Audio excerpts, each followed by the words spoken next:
nga pala si Kuya Sano, isang farmer at OFW dito sa Pinas.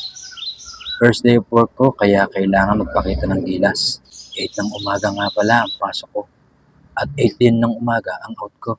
24/7 ang schedule ko dito sa Philippines at walang rest day. Pero may break time naman ako ng 12 oras, free accommodation at free food. Kayod kalabaw nga pala ako dito sa Pinas. Kung gusto mong kumita ng patas, una nga sa aking task ay magtanim ng asparagus at lemongrass. Medyo malamig nga pala ang temperatura ngayon dito kasi umulan ng niebe kaninang mga alas 9 ng gabi. First time ko lang makakita ng farm na malapit sa kalsada. Kaya dahilan para hindi ako ma-homesick dito sa Pinas at ang dami palang mga Pinoy o kabayan dito. Halos 90% nga daw ng populasyon dito ay mga Pilipino. Dami ko rin nakikita mga jeep, tricycle at motorsiklo.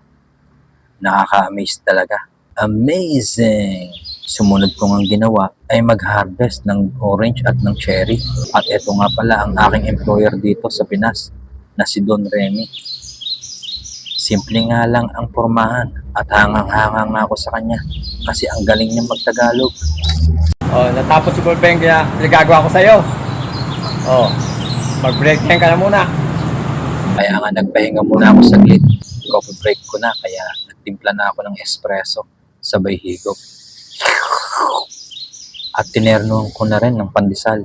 Nakakatuwa lang dito sa Pinas kasi yung pandesal nila ay may flavor na malunggay at may kasamang gakulangot na cheese. Ang gantong kalaking tinapay ay 5 pesos lang dito mga kabayan. Kung i-convert mo sa dollars, ay wag mo na lang subukan. Yak na ikaw ay mamamahalan. Humiga muna ako para mag-power nap. Eto at bumangon na ako. At tapos na ang kalahating oras ko na pahinga. Kaya sumunod ko namang gagawin ay magpakain ng mga ostrich. Meron itong 3 klase. May Brahma, local, at Polish. So paano mga kabayan? Pansamantalang puputulin ko muna ang aking istorya. At hanggang sa mga susunod na kwento ko ulit. Muli, ako nga pala si Kuya Sano, isang farmer at OFW dito sa Pinas. Hanggang sa muli, paalam.